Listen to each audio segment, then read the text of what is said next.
I'm Jumanne Mpinga, a space consultant from Roots Outstanding Educators Program. I'm going to talk about communication.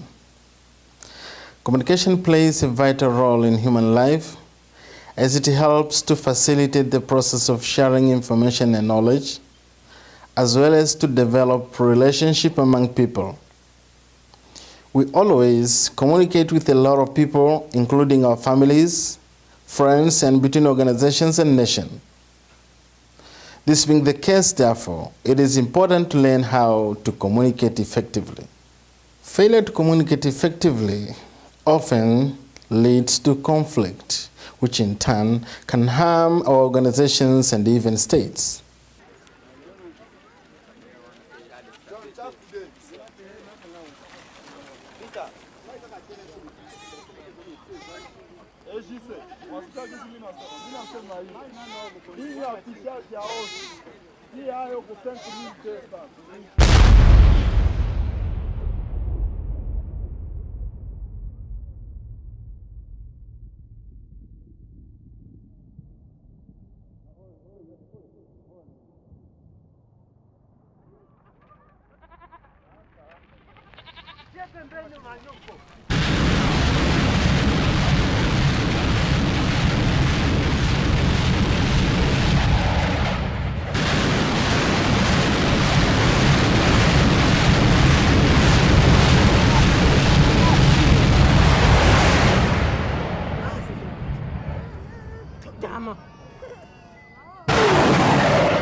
This being the case, therefore, it is important to learn how to communicate effectively to maintain peace and tranquility in the world. Lack of communication can occur at micro to macro levels, such as between individuals, as well as between organizations and between nations. Joseph Tan from goodmonday.com has some interesting pieces of idea on how to work out poor communication in organizations. Right now, we are capping it off with the number one issue threatening organizations today is poor communications. Now, I often hear of poor communication skills as the lament of many organizational leaders, but what is actually at the root cause of poor communications and what can we do about it?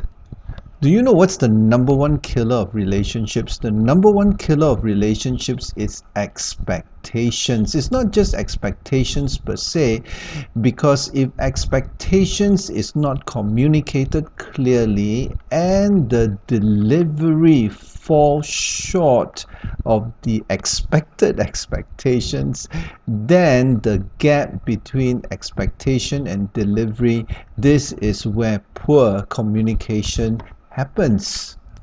So the answer to addressing poor communication is to reduce what I call the expectation delivery gap. Somehow we need to communicate expectations in such a way that we minimize or eliminate this gap so that expectations equals delivery. The more deviation we have between these two, the poorer the level of communication. Well, here are the ABCs of minimizing the expectation delivery gap. First, A. A stands for actionable. Make sure that the expectation is communicated in specific, actionable description, not lofty concepts or philosophical wonderings, but specific, observable, and measurable steps that the other person is able to process and be on the same page with you as far as the action steps is concerned. Well, we all know situations where we have given specific action items and yet it is not followed.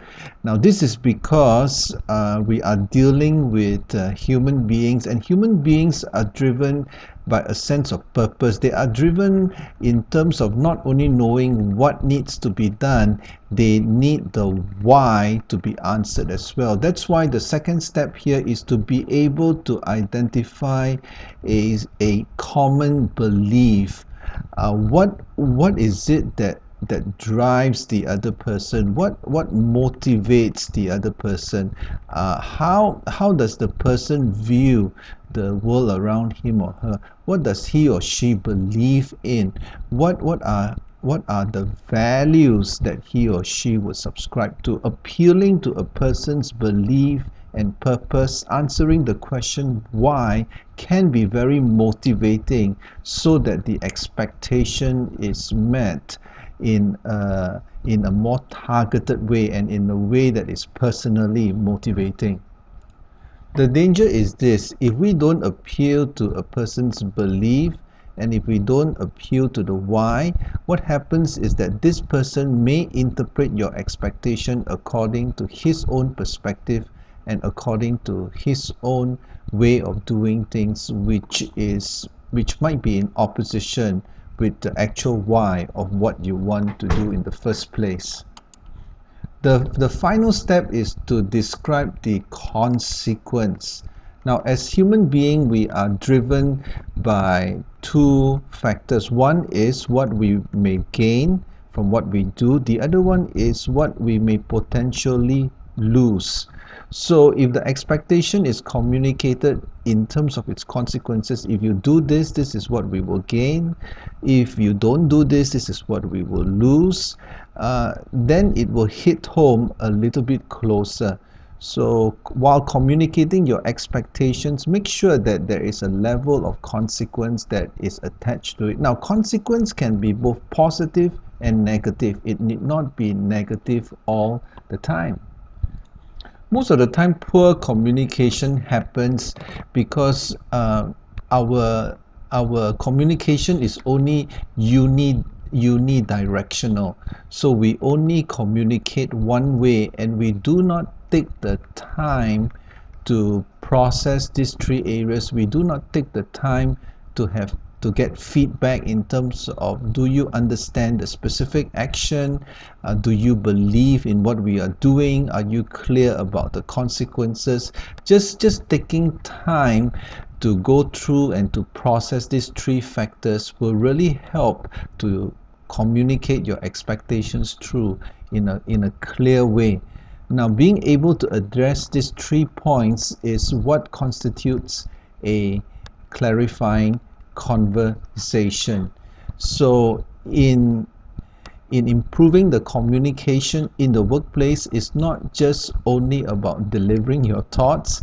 It's about spending time to get into a conversation mode to clarify the actions, whether if the person understands the why of what needs to be done, and also the consequences of doing or not doing what has been instructed.